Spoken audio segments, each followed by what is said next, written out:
Mustafizur Rahman Suman, word বিএনপির সদস্য সচিব। আমি সকলকে লালখান বাজার সহ পুরো চট্টগ্রামবাসীকে আমি আমার পক্ষ থেকে মাহে রমজানের শুভেচ্ছা জানাচ্ছি।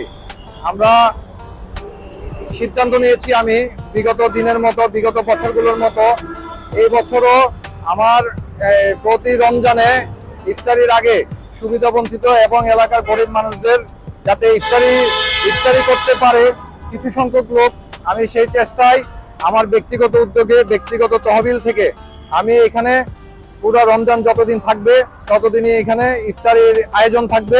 যারা পথচারী থাকবে তারা এখানে আসতে পারবেন, তাদের সম্পূর্ণ ফ্রি। এখানে ইফতার, শরবত সবকিছু থাকবে। পর্যায়ক্রমে আমি হয়তো এই পরিসরটাকে আরো বাড়াবো।